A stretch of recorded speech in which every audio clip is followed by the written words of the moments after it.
하나님께서 이제 12장이죠. 창세기 12장에서 아브라함을 부르십니다.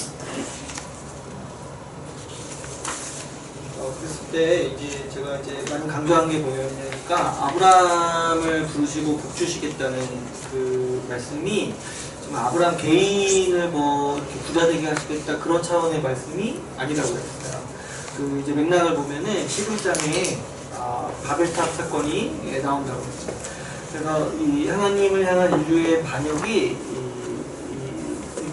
이 사건 뒤에 하나님의 심판이 있고 하나님께서는 이 아브라함을 통해서 이 하나님의 도상, 이 하나님 나라를 회복하시기로 작정하시고 아브라함을 부르시는 거라고 했어요. 그랬을 때 이제 아브라함을 부르시면서 어떤 얘기를 하시냐니까 너에게 복을 주고 또 땅을 주고 또 자손을 주시겠다고 했어요. 네 자손, 너의 자손이 번성하리라고 했어요. 근데 우리가 이제 창조 언약을 아주 강하게 인식하고 있으면은 지금 하나님이 말씀하시는 이 복들, 이 약속들이 사실은 뭐에 속한 약속이라는 걸 이해할 수 있어요. 창조 언약 때 하나님이 원래 아담에게 주셨던 복이라는 거를 알 수가 있어요. 그 복이라는 단어 자체가 하나님이 창조 때 쓰셨단 말이에요. 안식일을 복되게 하시고 또 아담에게 복을 주시고 이런 것들이 다 창조의 언어인 거죠. 근데 이제 복이라는 단어도 구체적으로는 하나님이 함께 하신다라는 말을 복 주시겠다라고 하시는 거라고 제가 이제 설명을 드렸죠. 그래서 하나님께서는 아브라함을 부르실 때 아브라함 한 명을 뭐 이렇게 부자 만들겠다, 뭐 이렇게 지금 불임인데 자녀를 주겠다 이 얘기가 아니라 아브라함을 통해서 하나님 나라를 회복하시겠다라는 뜻을 아브라함에게 주시는 거라고 했어요. 그래서 이 아브라함 언약은 이 구속사 전체에서 아주 중요한 의미를 가집니다. 하나님은 창조 언약과 노아 언약을 통해서 뭘 약속하셨냐면은 내가 이 창조를 취소하지 않겠다, 유지할게. 반드시 이 창조를 완성하시겠다라고 계약하신 거예요. 계약하신 거예요. 그런데 그러면은 문제가 하나가 있어요. 계속해서 뭐냐니까 사람들이 계속 그 안에서 살면서 반역하는 거예요. 그래서 이제 하나님이 참고 참으시다가 이 노아 심판을 하셨어요. 그런데 또 바벨탑에서 또 한 번 이 문제가 불거지는 거예요. 하나님은 어떻게든 창조를 완성하고 싶어 하시는데 하필 이제 제일 중요한 게 이제 사람이에요. 사람. 하나님이 원하시는 게 뭐냐니까 하나님의 형상과 모양을 닮은 그 사람, 하나님을 사랑하고 이 피조 세계의 질서를 유지할 수 있는 그 사람을 원하시는 거예요. 근데 계속 사람들이 어떻게 살아가는 거예요? 하나님을 향해서는 반역하고 피조 세계를 향해서는 포악하게 살아가는 거예요. 그러니까 이제 하나님께서는 우리가 이제 이런 상황을 만약에 제3자로서 보면은 도대체 이 세상이 어떻게 유지될 수 있을 것인가 의문을 갖게 되는 거예요. 사람이 문제거든요, 지금. 그랬을 때 하나님께서는 이 하나님 나라를 어떻게 회복시키실지 아브라함에게 아주 이 회복의 언어로서 말씀을 해주시는 거예요. 내가 너를 통해서 복을 주고 너의 자손을 하늘의 별과 같이 땅의 모래와 같이 주고 너에게 땅을 주어서 너가 이 세상을 살아갈 수 있도록 하겠다. 이 나라를 하나님의 나라를 세우도록 하겠다라고 이 아브라함에게 구체적으로 말씀해 주시는 거죠.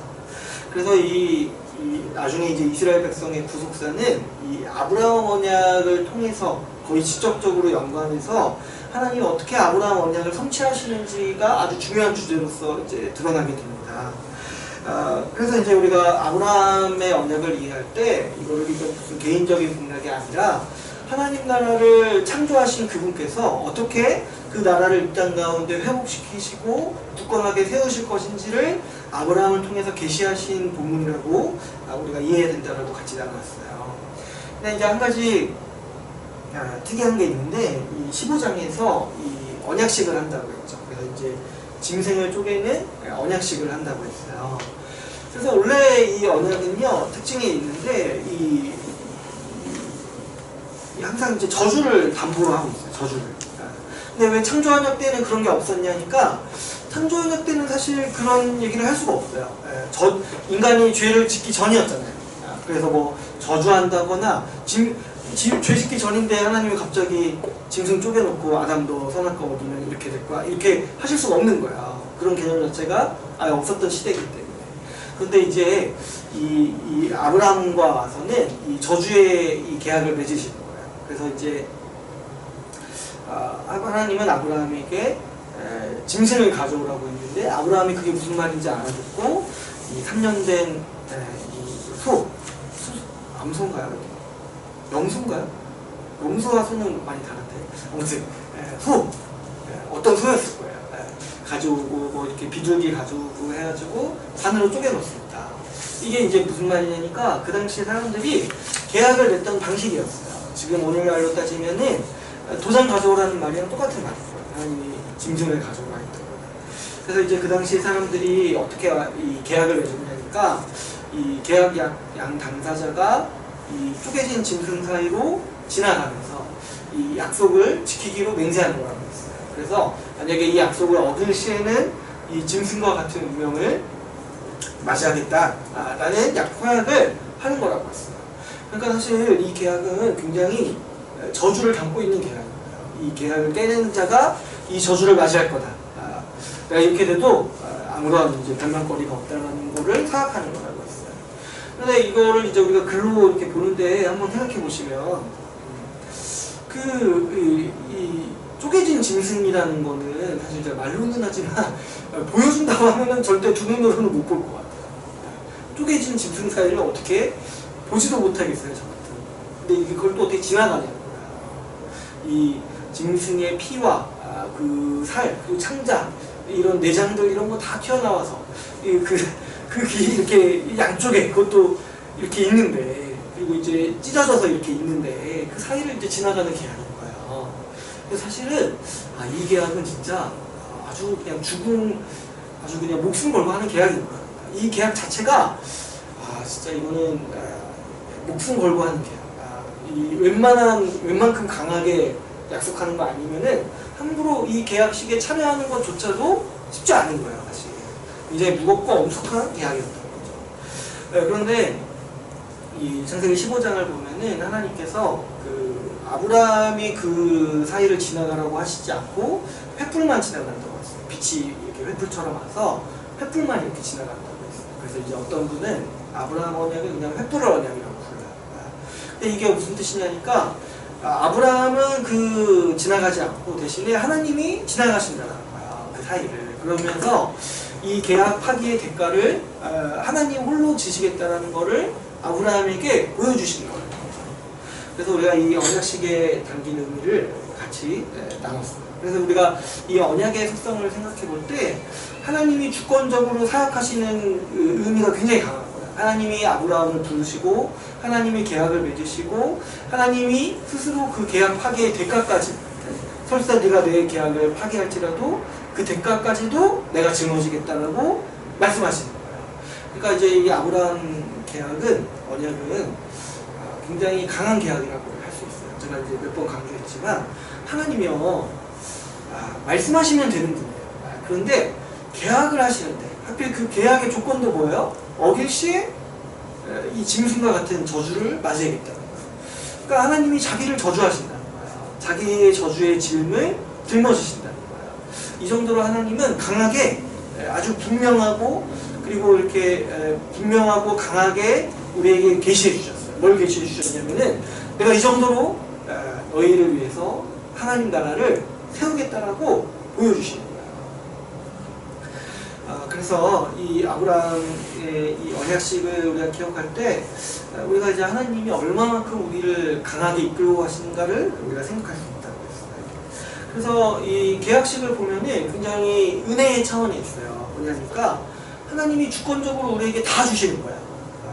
다 약속도 주시고 다 주시고 뭐까지 또 주시냐니까 계약을 파기했을 때 짊어져야 될 죄의 대가까지 그분이 다 지시겠다고 하시는 거예요. 실제로 이제 복음이 그 얘기죠. 우리의 죄에 대한 대가를 그리스도가 대신 받으셨다는 이야기죠. 그래서 아브라함 언약은 굉장히 은혜의 차원이 강한 언약이라고 할 수 있어요. 근데 한편으로 아브라함 언약에 또 조금 복잡한 모습이 어디에 있냐니까 창세기 17장 할례에 있어요.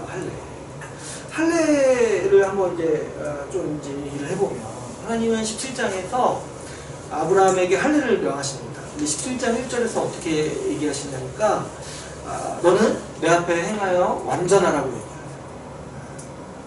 무슨 얘기냐니까 너 나와 언약을 맺었지. 그러면은 거기에 합당하게 행해야 되는데 그게 뭐냐니까 완전하라. 그러니까 이게 좀 어마무시한 말씀인 거예요. 하나님의 은혜의 주권적으로 역사에서 우리가 이 아브라함이 언약 안에 들어갔는데 하나님과 언약을 맺는 그 영광과 은혜를 누렸는데 하나님이 동시에 또 뭘 요구하시다니까 내 앞에 행하여서 완전하는 거예요. 아니 그게 어떻게 합니까? 어떻게 하나님 앞에서 완전할 수가 있습니까? 근데 이제 하나님이 뭐라고 얘기하시냐니까 할례를 받으라고 하시는 거예요. 할례를 받으라고. 그래서 원래 이 할례의 의미는 뭐가 있냐니까 첫 번째로는 언약을 기억하라는 의미가 있고 두 번째로는 언약 백성으로서 합당하게 살아가는 의미가 있는 거예요. 그래서 원래 할례의 의미가 거룩의 의미가 있는 거예요. 그리고 세 번째로 할례 의식 자체는 뭐예요? 배워내는 거예요. 그래서 이게 뭐냐니까 이 언약의 저주를 상기시키는 거예요. 만약에 내가 언약 백성으로 합당하지 않으면 뭘 위협당하는 거야? 내가 이 언약 백성에게서 끊어질 수 있겠구나, 베어질 수 있겠구나, 이거를 상기시키는 거예요. 그래서 하나님이 뭐라고 얘기하시냐니까 너희 중에 할례 받지 않은 자는 이 하나님 백성에서 끊어질 것이라고 17장 14절에서 나와 있어요. 그러니까 하나님이 이 두 개가 있으신 거예요. 뭐냐니까 주권적으로 우리에게 은혜를 주세요. 근데 또 뭘 더 원하시는 거예요? 그분의 말씀에 순종하고 하나님의 백성으로서 거룩하게 살아가기를 원하시는 거예요.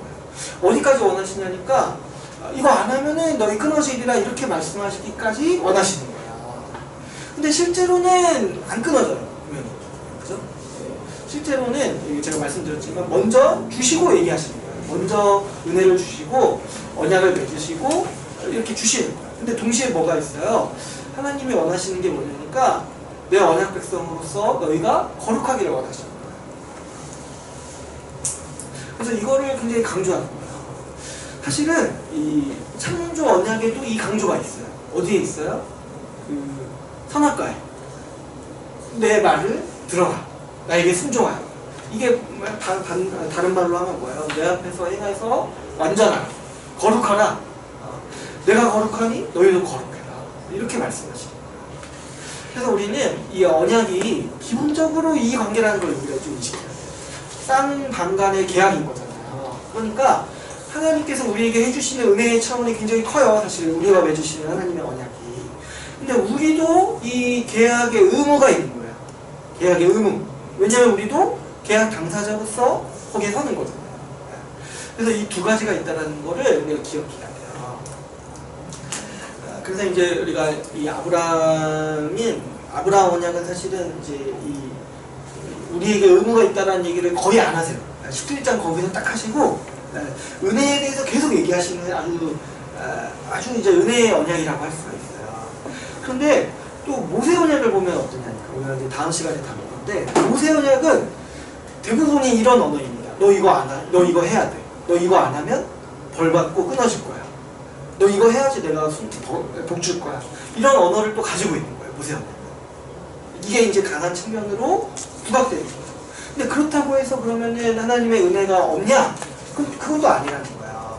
하나님이 언제 모세 언약을 주시니까 이 애굽에서 이스라엘 백성들 포로 상태에서 구원해 주시고 또 하나님께서 그들에게 내 소유, 내 아주 특별한 소유로 너희를 삼고 제사장 나라가 되게 하겠다라고 약속을 주신 다음에 율법을 또 이렇게 딱 주시는 거예요. 근데 이제 모세 언약은 이 뒤에 이 후자 이게 굉장히 강한 거예요. 너네 내 백성으로서 내 말 들어야 돼. 그렇지 않으면 끊어질 거야. 그렇지 않으면 뭐예요? 벌 받을 거야. 이게 있는 거예요. 그래서 우리가 이제 이 모세 언약을 다루기 전에 한 가지 개념을 좀 우리가 바로 이해하고 넘어가기를 원합니다. 그래서 이것 때문에 제가 오늘 복습을 하려고 하는 건데 제가 이제 처음에 언약에 대해서 말씀을 드렸을 때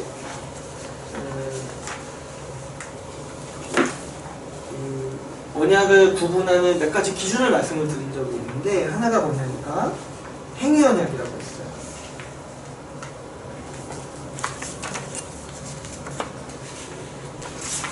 또 하나는 뭐라고 했죠? 행위 언약과 대조되는 걸로 은혜 언약이라고. 이제 제가 이거 설명을 드리다가 하필이면은 좀 막판에 설명을 드려가지고 그때 이제 서로 힘들었던 것 같아요. 그래서 이게 좀 다시 한번 좀 이 개념을 확실히 인식했으면 좋겠다는 생각이 들어가지고 다시 한번 해봅시다. 여기서 행위 언약이라고 부르는 거는 어떤 측면을 가리키는 거냐니까 쌍무적 관계라는 거를 가리키는 거예요. 쌍무. 쌍무가 아니에요. 쌍무예요. 쌍무. 근데 이거는 어려운 말이 아니에요. 뭐냐니까 양 당사자가 의무를 지니는 거예요. 양 당사자가. 이걸 쌍무적 관계라고 하는 거예요. 근데 이제 은혜 언약이라고 부를 때는 이렇게 하나님 은혜를 주셨다 이런 의미에서 은혜 언약이라고 부르는 게 아니라, 그러면은 행위 언약도 사실 은혜 언약인 거예요. 하나님이 은혜를 주셨다고 한다면. 근데 그런 차원에서 은혜 언약이라고 부르는 게 아니라 이게 편무적 관계라고 해서 은혜의 언약이라고 부르는 거예요. 이 개념을 사용할 때는. 그럼 편무라는 건 무슨 말이에요? 이 한쪽만 의무를 지닌다는 거예요. 한쪽만. 그래서 상대편에는 뭐예요? 은혜라는 거예요. 그게. 자, 이제 이 개념만 좀 한번 기억을 해보세요. 쌍무적 관계라는 건 뭐냐면은, 이거는 이제 하나님과 인간 사이의 그 계약이잖아요.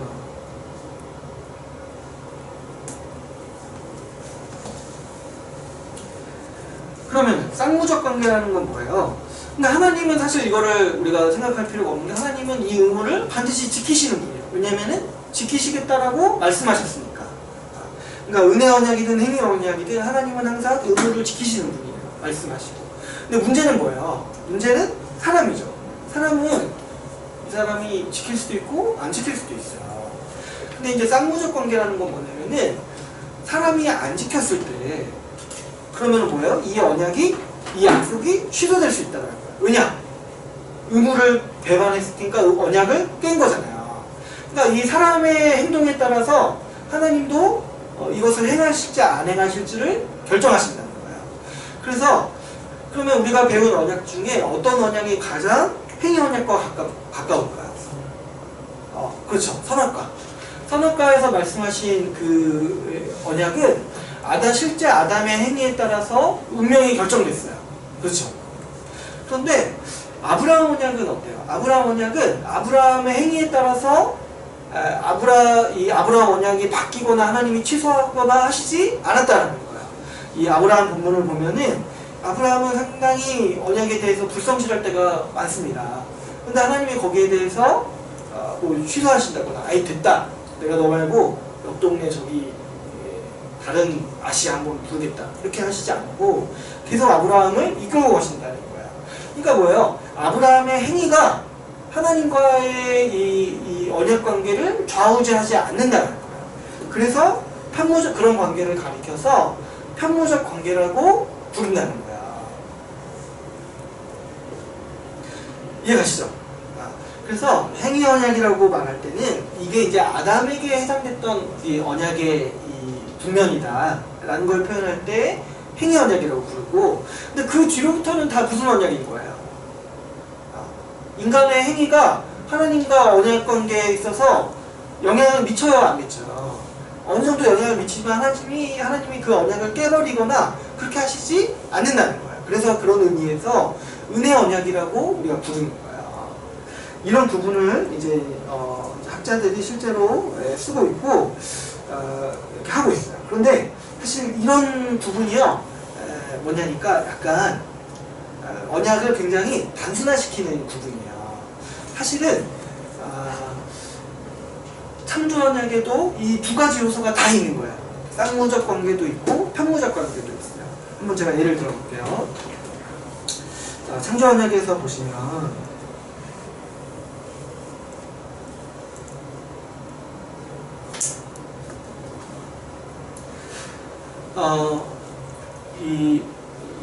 그 아담이 이제 계약을 깼죠. 아담이 계약을 깼어요. 선악과를 먹었죠. 그러면 하나님께서는 여기에 대해서 이 앞에 약속하셨던 복을 바꾸셔야 되죠. 아니, 없애셔야 되죠. 근데 실제로 그 조건들이 바뀌었어요. 그렇죠? 그런 의미에서는 이 쌍무적 관계라고 할 수 있어요. 그렇죠? 아담의 행위에 따라서 하나님이 다르게 벌을 내리신 거예요.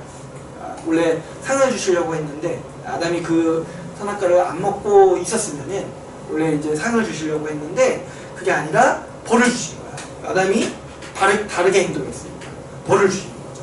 그래서 이제 창세기 3장에서 심판 부분이 나오는 거예요. 근데 그 심판을 자세히 보면은 심판도 있는데 뭐도 있어요? 심판과 은혜도 있는 거예요. 이 구원에 대한 약속이 있죠. 그리고 이제 자세히 우리가 앞에서도 제가 말씀드렸다시피 그 고통은 있지만 하나님이 창조 때 주신 복을 아예 거두어하시지는 않았다는 거예요. 계속해서 주시는 거죠. 그래서 이제 심판도 있지만 여전히 복도 있다는 거예요. 그래서 이런 걸 보면은 창조 언약도 행위 언약의 성격이 굉장히 강하지만 뭐예요? 은혜의 언약, 편무적 성격도 여전히 있다는 거예요. 아담이 그렇게 행동했지만, 아담이 그렇게 언약을 깼지만 하나님은 완전히 깨지 않으시고 어떻게 하신다는 거예요? 이거를 유지하기로 작정하셨다는 거죠. 그런 의미에서는 또 편무적 언약이라고도 볼 수가 있는 거예요. 은혜 언약이라고도. 그래서 우리가 이거를 이제 단순하게 이해할 때는 아예 이렇게 가르치실 때가 있어요. 그러니까 창조 언약은 행위 언약, 아브라함 언약은 은혜 언약 이렇게 얘기할 때가 있어요. 근데 제가 처음에 이렇게 이 언약에 대해서 말할 때 이런 구분을 피해야 된다라고 말한 게 이런 의미인 거예요. 이렇게 했을 때 어떤 오해가 우리가 생길 수 있냐면은 행위 언약에 은혜가 없는 게 아니에요. 그죠?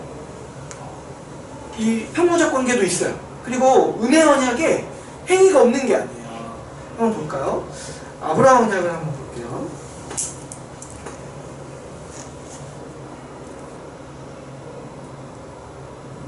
자, 아브라함 언약. 아브라함 언약은 이 계약식 자체를 한번 보면은 하나님 홀로 의무를 짊어지세요. 그리고 처음부터 끝까지 뭐예요? 하나님은 주시겠다고 하세요. 아브라함에게.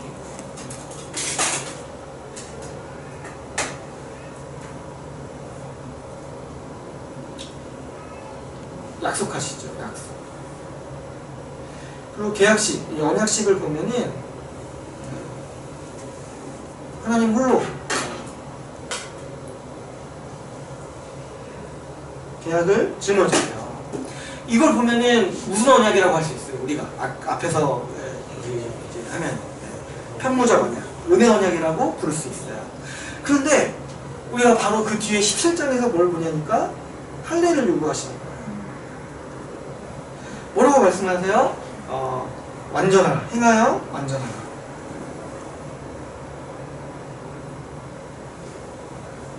그리고 또 뭐라고 하시냐면 할례를 하지 않으면은 너희가 끊어지리라.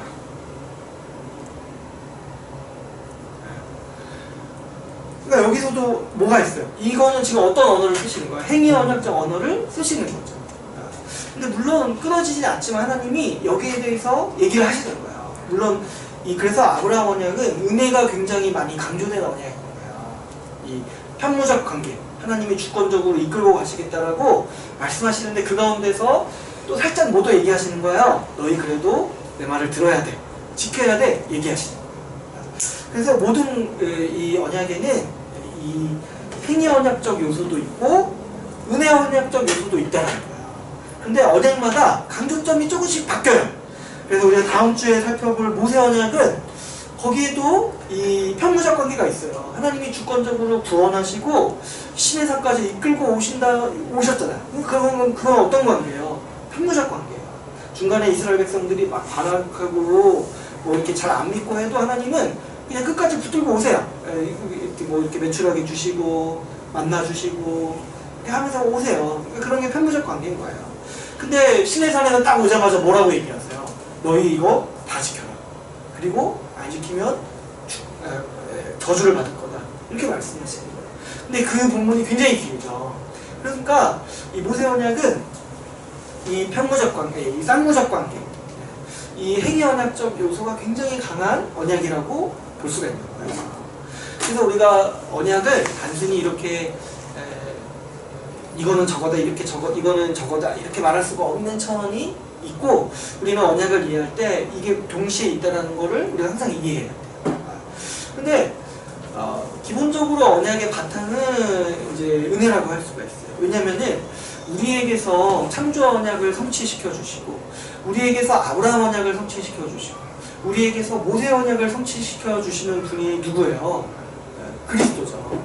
우리는 그리스도께서 이루신 그 성취에 연합하는 거예요. 그래서 하나님이 이 언약의 성취를 주시는 모든 과정은 사실 은혜인 거예요.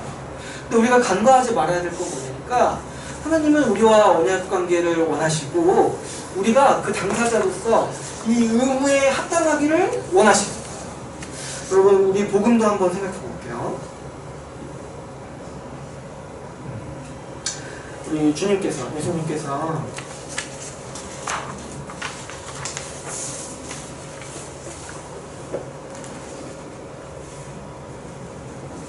예수님께서 우리에게 새 언약을 맺으신다고 했어요. 그죠? 새 언약을 맺으신다고 했어요. 그리스도께서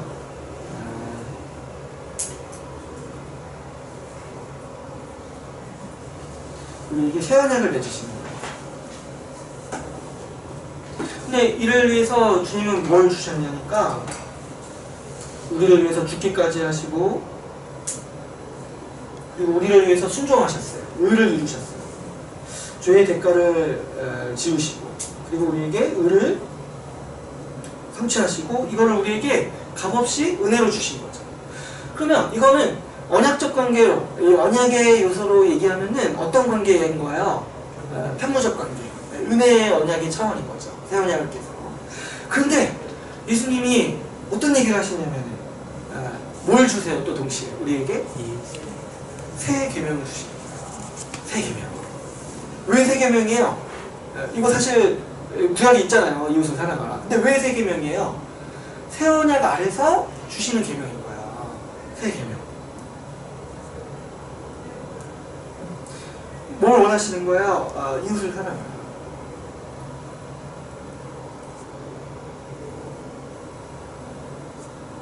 주님이 이렇게 말씀하세요. 그리고 신약 성경의 언어를 보면은 이거 안 하면 뭐예요? 이웃을 사랑하지 않으면 뭐예요?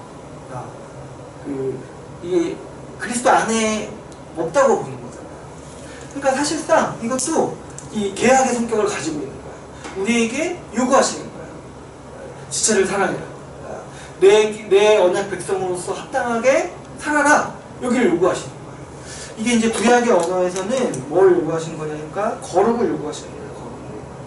거룩이 이 새 언약 새 계명에서 한 문장으로 했을 때 내 이웃을 사랑하라는 거예요. 내 이웃을 사랑하라. 그래서 이제 이게 다 있다는 거예요. 우리가 믿는 복음에서도 사실은 우리가 이제 은혜로 구원받았다고 다 있지만 동시에 또 뭐가 있어요? 하나님은 우리가 새 언약 백성으로서 합당하게 살아가기를 원하시고, 그것이 너희와 내가 맺은 계약이라고 말씀하시는 거예요. 내가 너에게 다 주고 너희가 그 안에서 살아가지만 너희도 그 안에서 거룩하게 지체를 살아갈 의무가 있다라고 주님이 말씀하신다. 그랬을 때 우리는 우리의 바탕은 물론 다 은혜예요. 하나님께서 다 이루시고 우리에게 주시는 거예요. 근데 우리가 간과하지 말아야 될 게 뭐가 있냐면은, 하나님은 우리에게 이 행위를 요구하신다는 거예요. 이거를 간절히 원하시고 이 목적으로 이 구속사를 진행해 오셨어요. 뭐예요? 하나님의 요구사항을 순종할 백성을 만드시기 위해서 지금 구속사를 진행하시고 그리스도를 통해서 이 역사를 완성하신다는 거예요. 그래서 여러분, 우리 새 언약 백성에게도 사실 이 의무, 이 계약의 의무가 굉장히 중요한 문제인 거예요. 그래서 이제 신약 백성은, 신약은 물론 우리가 공로로 구원받는 것에 대해서 강하게 아주 비판하죠. 그런데 열매가 없는 것에 대해서도 똑같이 저주해요. 열매가 없는 거. 우리 마가복음에서도 다뤘잖아요. 주님이 열매 없으시니까 어떻게 해요? 저주하시잖아요. 근데 여러분, 우리가 주님 믿는다고 했는데도 우리가 열매가 없어요. 그러면 어떻게 해요? 더 심각한 문제를 야기하는 거예요. 그러니까 주님이 우리에게 원하시는 게 그 열매인 거예요. 이 데살로니가 전서 보니까 보니까 하나님이 우리에게 원하시는 뜻이 뭐냐니까 우리의 거룩이라. 그게 우리의 열매입니다. 그게 이제 한 단어로 한 문장으로 하면은 내 이웃을 내 몸과 같이 사랑하라는 거죠. 그래서 여기에서 이제 이 교회가 나오는 거예요. 이 교회론이 나오는 거예요. 만약에 교회가 없다면은 이 얘기를 할 수가 없어요. 교회가 없다면. 그래서 이제 교회 안에서 우리가 이 사람이 새 언약 백성인지 아닌지를 검증할 수가 있는 거예요. 그래서 우리가 이 언약의 두 가지 차원을 이해해야 돼요. 그래서 이제 이런 얘기를 하면 안 돼요. 뭐냐면은 이 모세 언약은 우리에게 행위를 요구합니다. 하나님은 우리에게 순종하지 않으면 뭐 벌하실 거라고 말씀하셨습니다. 제가 이런 얘기를 할 때 아니 그럼 그 은혜가 없는 겁니까? 이렇게 물어보면은 안 된다는 거예요. 왜 그러냐니까 제가 지금 그 차원에서 얘기하고 있는 게 아니라 모세 언약의 행위적 차원을 얘기하는 거예요. 행위적 차원.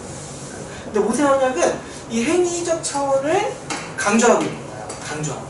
은혜를 얘기하지 않는 게 아니라. 그래서 우리가 이제 다음 주에 모세 언약을 배울 텐데, 그러니까 우리가 만약에 아브라함 언약 때부터는 다 은혜 언약이라고 하면은 뭐에서 딱 걸리는 거예요? 모세 언약 배울 때 걸리는 거예요. 왜냐면 언어 자체가 뭐예요? 구약을 읽을 때 하나님은 분명히 얘기하세요. 이거 안 하면 저주가 될 거다. 그리고 이스라엘 백성들한테 요구하세요. 어디요? 산에 올라가서 외치라고 요구하세요. 내가 저주받겠습니다. 외치라고. 에발산이니까. 그리심 산에 가서는 복을 선포하고, 에발산에서는 이제 저주를 하는데 사실 저주가 더 길어요. 저주가. 보니까 어디 카페에 그리심은 많은데 사실 에발산 이런 거 없더라고요. 에발산. 그걸 안 좋아하는 거예요. 하나님 원하시는 게 뭐냐니까 그걸 강조하고 싶은 거예요. 이 모세 언약에서. 너희 그래도 반드시 이거 해야 돼. 해야 돼. 그래서 이제 우리가 다음 주에 모세 언약을 다룰 때 이 좀 바탕을 가지고 있어요. 제가 이걸 강조한다고 해서 모세 언약이 은혜의 언약이 아니라고 얘기하는 게 아니면 무슨 얘기인지 아시겠죠? 모든 언약에는 행위의 차원이 있고 또 은혜의 차원이 있어요. 쌍무적 차원이 있고 편무적 차원이 있어요. 그런데 각각 언약마다 하나님께서는 우리를 지도하시기 위해서 이 하나를 강조하시는 측면이 있는 거야. 그래서 우리가 언약을 이해할 때 좀 이런 특징들을 좀 파악해가면서 이해하기를 바랍니다. 그래서 여러분들이 만약 이 개념까지 이해하신다면 여러분들은 웬만한 신학교 1, 2학년보다 훨씬 아주 풍성한 이해를 하는 거라고 좀 자부할 수 있어요. 왜냐면 제가 몰랐습니다. 저도 몰랐어요. 1, 2학년 때 잘. 그래서 다음 주에도 다시 한번 이 얘기를 할 텐데 우리가 같이 다음 주에는 이제 모세 언약을 기쁜 마음으로 같이 나누길 바랍니다. 오늘 여기까지 하고